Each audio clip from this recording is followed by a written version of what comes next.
ایک پاکستان جس کو اس مسلمانوں کے لیے بنایا گیا اور ایک اسرائیل جس کو یہودیوں کے لیے بنایا گیا۔ دنیا کے جتنے بھی ممالک تھے اسلامک کنٹریز کی بات کریں تو وہاں پہ لیڈرز نہیں تھے، ٹرمپ کے علاوہ شہباز شریف صاحب گئے ہوئے تھے وہاں پہ۔ دیکھیے شہباز شریف صاحب خود بھکاری ہوں گے، خود ہوں گے وہ بیگر، لیکن ہم نہیں ہیں۔ میں تو آزاد ہوں، مجھے باقی لوگوں کا نہیں پتہ، لیکن میں آزاد ہوں، میں اپنے فیصلے خود کرتا ہوں۔ اس کے پیچھے کوئی اور طاقتیں ہیں انٹرنیشنل لیول کی؟ 75 سالوں سے پاکستان اپنے فیصلے نہیں کر رہا ہے۔ حماد وہ لشکر ہے جو فلسطینیوں کے ساتھ کھڑا ہوا ہے، لڑ رہا ہے۔ اگر آپ حماس کے اگینسٹ کرتے ہیں تو آپ فلسطینیوں کے اگینسٹ کھڑے ہو جاتے ہیں۔ تو ایگزیکٹلی جب آپ بورڈر پیس کے ممبر بن جاتے ہیں، ان کے سارے اصولوں کو مانتے ہیں، حماس کو پسپا کرنے کی بات کرتے ہیں، تو آپ فلسطین کے ساتھ نہیں بلکہ فلسطین کے خلاف کھڑے ہیں۔ اس حوالے سے تمام علماء کو، تمام سیاستدانوں کو، تمام صحافیوں وکلاء کو ایک پیج پہ آنا چاہیے۔ جب تک اس ملک میں ایک عام پاکستانی لیڈر لیس نکل کر اپنے حقوقوں کو نہیں پہچانے گا، ہم لوگ مار کھاتے رہیں گے۔ السلام علیکم سر۔ وعلیکم السلام۔ کیسے ہیں سر؟ ٹھیک؟ اللہ کا سر بہت شکریہ، آپ نے ٹائم دیا۔ بہت بہت اچھا سر، مجھے یہ بتائیں کہ آپ کو بھی جبری گمشدگی کے حوالے سے آپ کو بھی اٹھایا گیا تھا، اور آج کل آپ کو پتہ ہے جس کو دل کرے بغیر کیس کے پنجاب پولیس ہو یا کوئی بھی ہو گھر میں گھس گئے اور اٹھا کے لے گئے، اس حوالے سے کیا کہیں گے آپ؟ دیکھیں، پہلی بات تو جبری گمشدگی پنجاب پولیس نہیں کرتی۔ پنجاب پولیس سے وہ لوگ جو اپنے آپ کو آئین قانون سے بالا تر سمجھتے ہیں، اصل میں وہ یہ کام کرتے ہیں۔ اور جبری گمشدگی تب ہوتی ہے جب آپ کے بیانات کا وزن اتنا زیادہ ہو، آپ کی فوقیت اتنی زیادہ ہو، آپ کے الفاظ کا اتنا زیادہ انفلوئنس ہو کہ وہ برداشت نہ کر پائیں اور ان کو ناگزار گزرے اپنی تنقید، تو پھر آپ کو جبری گمشدہ کر دیا جاتا ہے، اور پھر اس کے بعد آپ پر تشدد کیا جاتا ہے، آپ کو سمجھایا جاتا ہے، سمجھ جائیں تو آپ پھر بن جاتے ہیں ان کے ٹاؤٹ بن جاتے ہیں، نہیں سمجھیں تو پھر آپ عرش شریف بن جاتے ہیں، آپ نکل کے صحافت کرتے ہیں۔ میرا ماننا یہ ہے کہ جبری گمشدگی بزدلوں کا کام ہے، مطلب کہ اگر کوئی بہادر ہے تو وہ عدالت میں جائے گا، فیس کرے گا، سوالات فیس کرے گا، لیکن جب آپ نے گمشدہ کر لیا کسی شخص کو تو نہ آپ عدالت میں جا رہے ہیں نہ کہیں اور جا رہے ہیں، تو یہ ایک بزدلی کی علامت بن جاتی ہے، جس کو پتہ لگتا ہے کہ جناب آپ عدالتوں سے، تمام چیزوں سے خوف زدہ ہیں۔ یہی میرا کہنے کا مقصد ہے کہ آج جہاں پر ہم کھڑے ہوئے ہیں، اسی چیز کے لیے ہم لڑ رہے ہیں۔ شاکر روان کو جو ہم سپورٹ کر رہے ہیں، لوگوں کو سپورٹ کر رہے ہیں، اسی وجہ سے یہاں پر ہیں کہ یہ اب سلسلہ بند ہونا چاہیے، بہت ہو گیا، اب نہیں ہونا چاہیے یہ۔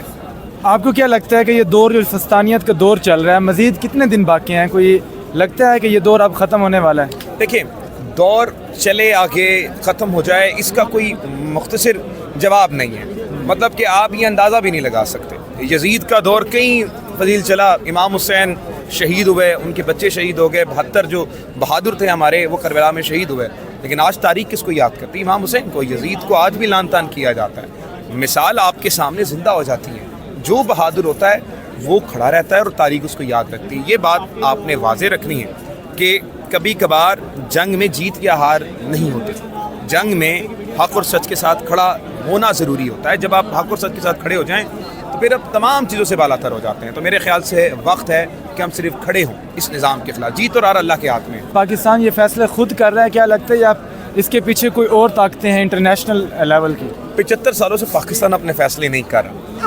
قائد اعظم محمد علی جناح جس وقت انتقال کر گئے تھے تو ہم نے تو فاطمہ جناح کو نہیں مانا تھا۔ ہمارے پاس مثالیں، بے شمار مثالیں موجود ہیں۔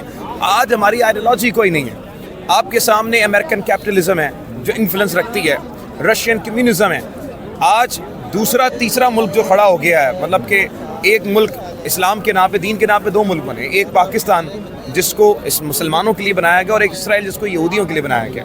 اسرائیل کی آئیڈیالوجی زائنزم ہونے کی چکی ہے، ہماری آج تک کوئی آئیڈیالوجی پتہ ہی نہیں لگی کیا ہے۔ بلاسفیمی سے لے کر ہم لوگوں نے LGBTQ تک تمام چیزیں آپ کو پاکستان میں دیکھنے کو ملیں گی، جو کہ بڑا ہی ایک کہہ لیں کہ سوالیہ نشان ہے کہ ہم لوگ اپنی آئیڈینٹی ابھی تک جان نہیں پائے۔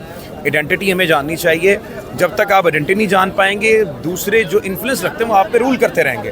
یہی رولرز کا کام ہوتا ہے چھوٹے ملک کو کرنا۔ تو اس وجہ سے ہمارے پاس جب تک آئیڈینٹی نہیں آئے گی، ہماری پہچان شناخت نہیں آئے گی، جب تک ہم کچھ نہیں کر پائیں گے۔ تو یہی مسئلہ ہے ہمارا۔ سر بورڈ آف پیس جو بنا ہے اس کے حوالے سے آپ کو نہیں لگتا کہ شہباز شریف صاحب نے ایک دور میں کہا تھا کہ بیگرز کانٹ بی چوزرز، یعنی ہم اپنے فیصلے خود نہیں کر سکتے؟ تو دنیا کے جتنے بھی ممالک تھے اسلامک کنٹریز کی بات کریں تو وہاں پہ لیڈرز نہیں تھے، ٹرمپ کے علاوہ شہباز شریف صاحب گئے ہوئے تھے وہاں پہ۔ دیکھیے شہباز شریف صاحب خود بھکاری ہوں گے، خود ہوں گے وہ بیگر، لیکن ہم نہیں ہیں۔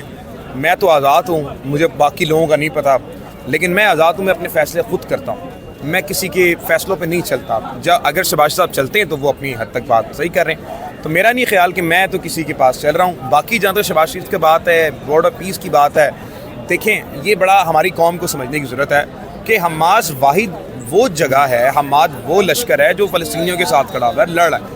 اگر آپ حماس کے اگینسٹ کرتے ہیں تو آپ فلسطینیوں کے اگینسٹ کھڑے ہو جاتے ہیں۔ تو ایگزیکٹلی جب آپ بورڈر پیس کے ممبر بن جاتے ہیں، ان کے سارے اصولوں کو مانتے ہیں، حماس کو پسپا کرنے کی بات کرتے ہیں، تو آپ فلسطین کے ساتھ نہیں بلکہ فلسطین کے خلاف کھڑے ہوئے ہیں۔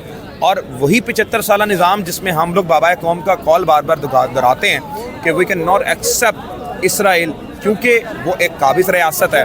اگر ہم یہ مان جاتے ہیں تو یقیناً طور پر ہم اپنے اصولوں سے خلاف ورزی کریں گے جو بابائے قوم کے اصول ہیں۔ تو پاکستان تو جا رہا ہے بورڈ آف پیس میں، آپ کو نہیں لگتا اس حوالے سے تمام علماء کو، تمام سیاستدانوں کو، تمام صحافیوں وکلاء کو ایک پیج پہ آنا چاہیے؟ بھائی جان کیسے آئیں گے پیج پر؟ آپ بتائیں۔ وکلاء کو ٹویٹس کرنے پہ 10 سال قید ہو گئی ہے۔ ایک آدمی اس وقت پابند سلاسل ہے جو آپ کو چیخ چیخ کے بول رہا ہے خدا کے لیے کھڑے ہو جاؤ، ہم اس کو لعن طعن کرتے ہیں۔ ہمارے پاس نہ ہی تو صحافی ہیں، نہ ہی تو ہمارے ملک میں کوئی آئیڈیالوجی ہے۔ جب تک اس ملک میں ایک عام پاکستانی لیڈر لیس نکل کر اپنے حقوقوں کو نہیں پہچانے گا، ہم لوگ مار کھاتے رہیں گے۔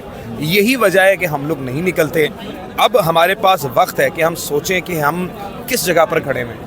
یہ اللہ تعالیٰ قوموں کو وقت دیتا ہے، کوئی حالات آپ کے ایک دن میں چینج نہیں ہوتے، آپ کو کرنے پڑتے، خود چینج کرنے پڑتے ہیں۔ تو اب یہ وقت ہے، اب آپ دیکھتے ہیں کہ کب تک ہم چینج ہوتے ہیں۔ جب تک ہم نہیں چینج ہوں گے تب تک نظام نہیں چینج ہو سکتا۔ اللہ کرے کہ ہم چینج ہو جائیں، جب تک ہم نہیں چینج ہوں گے نظام نہیں چینج